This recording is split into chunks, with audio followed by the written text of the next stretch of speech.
TikTok had a stormy week after President Trump wanted to ban it over security concerns. Can it be banned? What's next move? Does it mean that Chinese companies doing business overseas are facing a dead end? I'm Rachel, and to talk about this issue, I'm joined by Tao Sha, founder of Hala Group, to share his unique perspective. Hello, Tao Sha, and welcome to our show. So my first question is, what was your first reaction when you heard the news of TikTok? Are you afraid that that's what happened to you? So my company is operating in both the US and China, just like TikTok, and we also have users all over the world, especially in the US. So I definitely, fear that this could happen to us. During his hearing in Congress last week, Zuckerberg's Facebook CEO stated that China are stealing technology from American companies. So how do you see this after Facebook shut down its TikTok clone app last month while accusing Chinese companies of being copycats? Well, Rachel, I think regarding originality, someone would argue that Mark Zuckerberg's Facebook has a track record of copying other products' features to beat their competition. And I would argue it is acceptable for companies to improve their products by learning from other competitors. But when I opened Facebook's Lasso or Instagram's Reel, as a product designer myself, I don't think the company is merely learning from its competitor, but copying pixel by pixel without bringing any new ideas to its offering. I wouldn't applaud such action even if the business value is generated.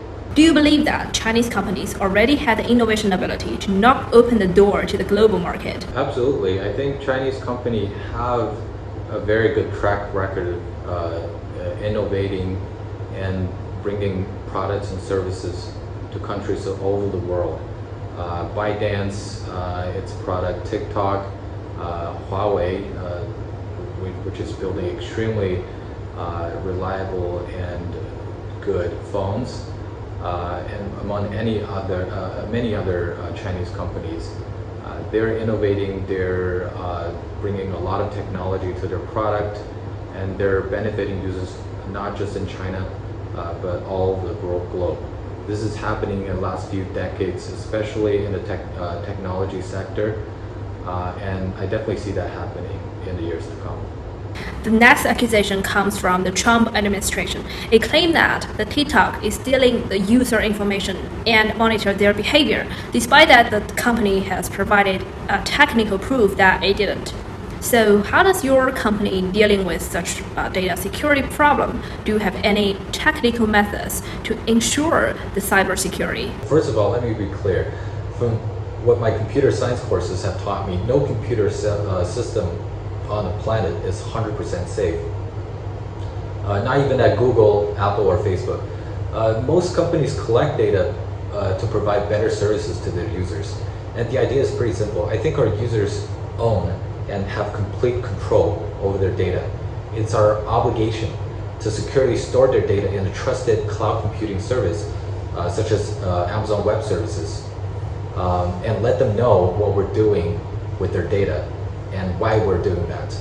Accusation number 3 is also from Zuckerberg at the hearing, where he's quoted as saying China is building its own version of the internet focused on very different ideas, and they're exploring their vision to other countries. He goes on to add that he's planning to deal with this threat. Do you agree with him that this is a threat? Well, I don't agree it's a threat. If Mr. Zuckerberg thinks it's a value system that's completely differs from the American values comes as a threat, I think he's saying that he's denying anything un-American. I remember when I was in high school, I was aspiring to build a social network just like Facebook, right? And I read from Facebook's mission that they're here to give people the power to build community and bring the world closer together.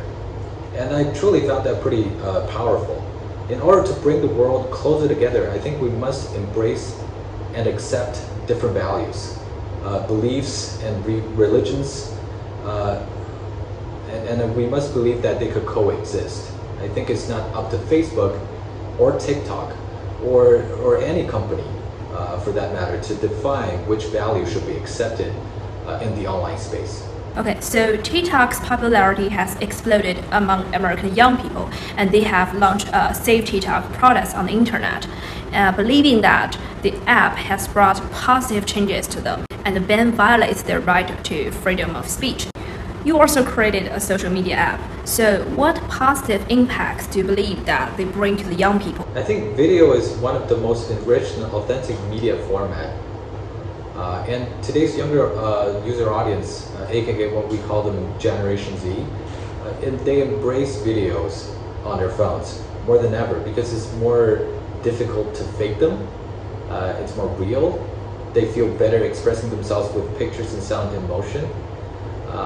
And they're just simply having a good time expressing themselves in videos. Is the Trump administration correct in trying to force a Chinese company, ByteDance, to sell its US operations or to shut it down because it's Chinese? I think if you were a Chinese company that wants to innovate in foreign countries, especially in the US, you will be discouraged because you will fear that the local authorities could give you a hard time.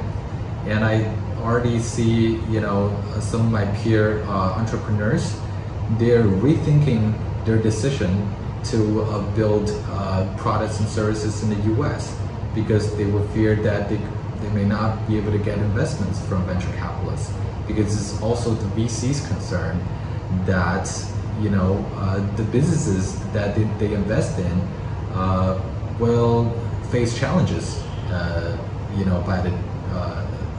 by the US government. So I think, yes, there's definitely a negative impact right now because of all the TikTok incidents. In the long term, what harm will this bring to the openness and the progress of the American tech industry and a healthy business environment? It's absolutely destructive for the US tech industry to shut down Chinese or any foreign businesses or force them to convert to domestic businesses just because they're foreign. I believe in a well-regulated market economy where companies know what is required from them by the government. I don't think companies should be treated differently because the country they started from. In our case, for example, we have offices in both Beijing and Los Angeles, and we're providing employment to both cities. Foreign companies like us will be discouraged to operate in the US when we see what companies like TikTok is going through, honestly. And I think the American society, it took American society a long time to realize and accept the fact that, for example, the Silicon Valley is built by both Americans and immigrants. And I think it's time for the US to be more open about the idea that they should welcome not only individuals, but companies from another country. For ByteDance, to sell or not to sell, that is a question. So in your perspective, where this drama will lead to? In my opinion, when a company builds a community at the very start, it kind of owns it. But when the community grows to a certain extent and has hundreds of millions of users, it's not really up to the company. It's really up to this community and its users to decide, if they want this community to be alive or dead. No government or company should be the judge of that. U.S. Secretary of State Mike Pompeo stated that they will make a move on more Chinese companies in the near future. So does that mean that Chinese companies doing business abroad will come to a dead end? What impact will this bring on the venture capital industries going abroad? I think right now companies will be affected, investments will shrink, and even the users will be harmed. But I believe in the long run, the internet will cast its own vote. At the end of the day, the companies that create the most value always win.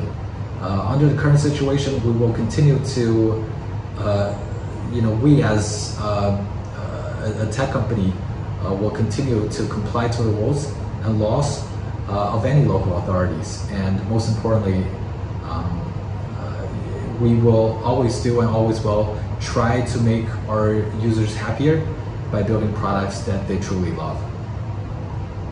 To keep following the future of TikTok, please subscribe. I'm Rachel. I'll see you next time.